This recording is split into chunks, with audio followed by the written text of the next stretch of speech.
Good morning. This is a YouTube video. I wanted to talk today about something that's kind of tangentially related. And I'm not sure if that's the way to pronounce that word. That word always trips me up because it's tangent, isn't it? Tangentially. Put in the comments below to teach me how to speak English correctly. English is my only language. And yet sometimes I still get it a tad bit incorrect. I wonder if I'm going to make it through this. I'm in a very tight situation in terms of getting through a couple of cares. Okay, so I think I'm going to be okay here, so I'll continue.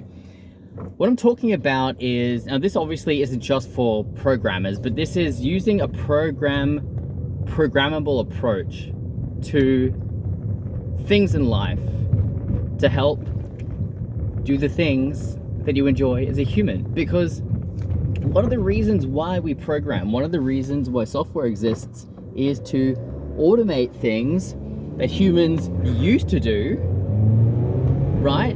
Automating things that humans used to do so they don't have to do them anymore, so they can work on different things. And obviously, you know, this is contentious because people think, oh no, the programmers are taking our jobs. And yeah, sometimes that happens. And I feel bad for that. I feel bad, you know, that people lose their jobs. But that aside, you know, keeping that in mind, not ignoring that fact, there are still benefits to programming things that humans do. Because, you know, you can save your time for doing other things, but also considering that, you know, it's difficult for some people. So, I wanted to talk a little bit about two things that I have found that don't require any explicit programming, but really help to free your time and work on things or do the things you enjoy. And I found, the reason why I'm going to mention these two things is because I noticed once I implemented them once and spent a bit of time configuring these technologies, it really helped to not only give me more time, but give me more freedom in the dimensions of money and the dimensions of time. Hence why I'm going to talk about the automation of banking, automation of bank transfers, and I'm also going to talk about the automation of your calendar. And these are two things that require a little bit of discipline. Mostly the former requires a lot of discipline, the calendar and setting that all up. But I think it pays dividends in the future in terms of how you can take your hands off it and just rely on the technology. But it does take that initial discipline, and I'll tell you why. And I'll start with talking about the calendar. The reason why I find the calendar so useful is because it takes a lot of cognitive overhead to remember all of the things that you're supposed to do for the day, right? And also, you know, you don't want to be spending a lot of time thinking about, I've got this thing coming up, I've got this thing coming up. You know, that's why executives have secretaries, right? To take all of that cognitive load. There are jobs specifically designed to set up people's calendars and remind them when they have to be at certain events, and obviously orchestrating the kind of like intermediate steps between going to these events that are in the calendar. Google Calendar does this all for you. It's your own secretary. It's Google. It's the secretary's name. That joke didn't really make sense, but nonetheless, you can set up Google Calendar for reoccurring tasks that you know are going to be happening in the future. For instance, I sometimes forget to go to the dentist. I've had lucky dental history. I've had a lucky dental history up until well, I guess I've always had a lucky dental history. I've had no problems with the dentist, but I'm getting worried now because I'm getting a little bit older. You know, that's something that I should do more regularly. And I recently got private healthcare, so I got to make the most of this private healthcare because it's draining all my money. And these health funds are doing, you know, they're not very good at cybersecurity either. So they've done me dirty twice. They're taking my money and they're releasing all of my data to these fiends. So I'm really wanting to, you know, take a bit of power back and, you know, make the most of these benefits. So I schedule all of my doctor's appointments, I schedule all of my dentist appointments just to make sure they're regular, like a regular check-in. What else do I use it for? I schedule my entire week. And what I really like about this is that I will use a small amount of time in the morning hours where I'm the most fresh to plan. I'll plan and then I'll write up the diary and then it's done mostly. And then there's moments where I'll be quite tired and I might look at the calendar, and then if I don't have like the cognitive energy to kind of brainstorm about like, oh, okay, I see I got this task here, but maybe this isn't the right thing to do now. Like, obviously it's important to remain flexible and change things when you need to, but usually when I'm in that position of like doing something else or sticking to my calendar, I just trust that I had my best intentions, like my past self had the best intentions of my future self with some goal in mind, hence why we have that task in the diary. And usually that is the correct choice to make when I have that scenario, just because I'm more fresh and I've thought about it, how that task fits in with the rest of my week. So using Google Calendar to programmatically, plan your day, plan your week, plan your years. I'm terrible at remembering birthdays. I wish I could be better. And I do find that I'm slightly better because of my Google Calendar, because I can put in one birthday. When I remember a birthday or I've forgotten a birthday, I put it in the Google Calendar. It's a reoccurring event. I never forget now.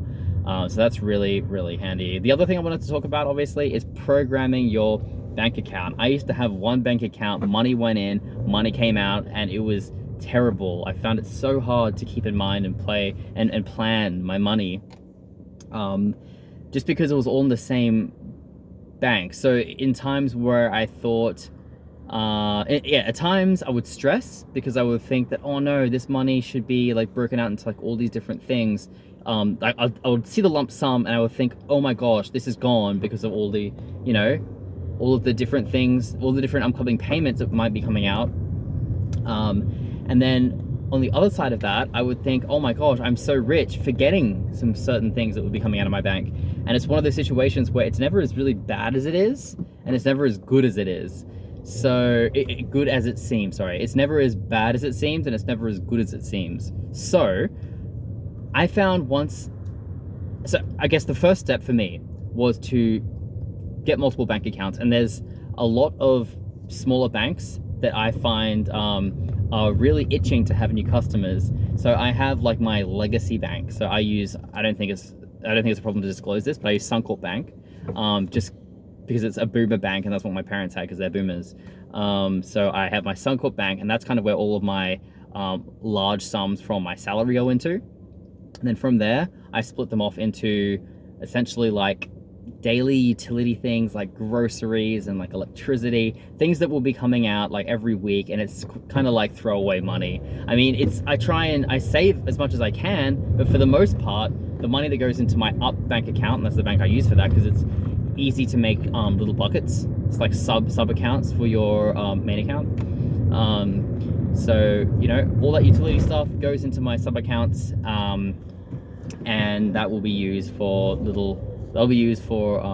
different payments. Now, I could make that even better now that I think about it, because I should really connect those sub accounts to certain cards. And that's what I would also say. Have a lot of debit cards, not credit cards. Do not get a credit card.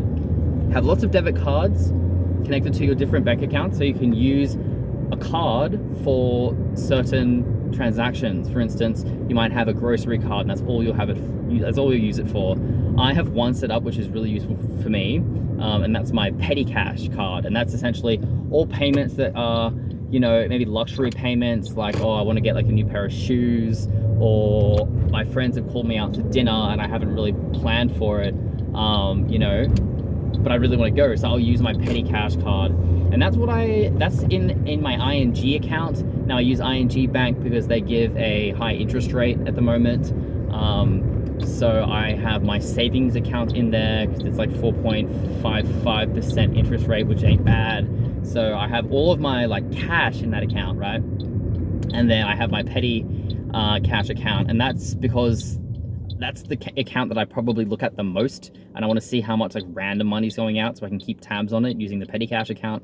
And then I have the savings account so I can kind of monitor you know, what my financial situation is looking like. I also use them in my Upbank account. I have my assets account, which basically I try and pool any extra money together, and I will use that to buy shares, you know, things of that nature. And yeah, it's kind of like, you know, if there's any money left over, that goes into like assets, because I don't need to explicitly save for it. It's kind of like a little bonus, you know, put this in some kind of share, and then I will hopefully see results at the end of that. But it's all about kind of, you know, distributing it. You want to think about these you know, you want to think about your bank as a system. You want to think about it as almost like an information system where you're passing around packets. The packets of the information. I heard Elon Musk talking about how transactions are really just, yeah, kind of how the internet works.